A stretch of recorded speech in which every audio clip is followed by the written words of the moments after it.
Hai semua, saya Natasha di sini. Hari ini, marilah kita bersama-sama menyelami dunia yang penuh pesona milik Dictria Mathosa. Beliau ialah seorang model, pencipta kandungan dan penari di Arena Plus.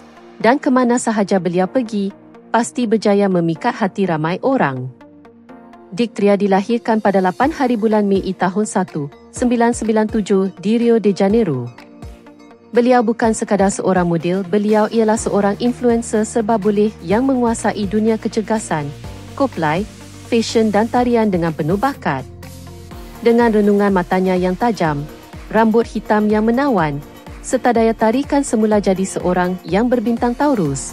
Ketinggiannya kira-kira 1 meter 70 cm menambahkan lagi keanggunannya.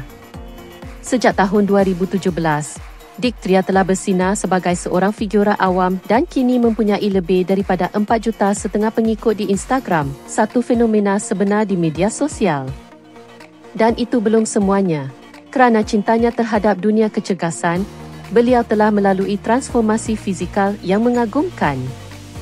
Baru-baru ini, beliau berkongsi dengan para pengikutnya tentang perjalanan penurunan berat badan dan perubahan tubuh badannya, menceritakan bagaimana beliau menggantikan berat badan berlebihan dengan bentuk tubuh yang lebih kemas dan peratusan lemak badan yang sangat rendah. Keazaman dan dedikasi Dictria menjadi sumber inspirasi kepada ribuan peminat yang mengikuti perjalanan beliau ke arah kejayaan dan pencapaian diri. Video kita hampir sampai ke penghujungnya, tetapi jika anda suka mengetahui lebih lanjut tentang Dictria Mathosa yang luar biasa,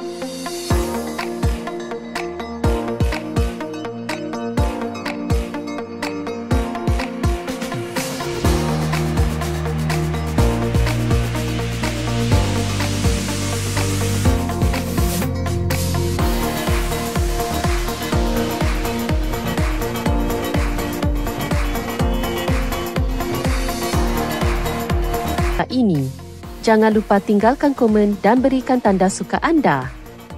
Kalau anda ingin terus menikmati kandungan menarik seperti ini, cepat-cepatlah langgan saluran kami sekarang juga.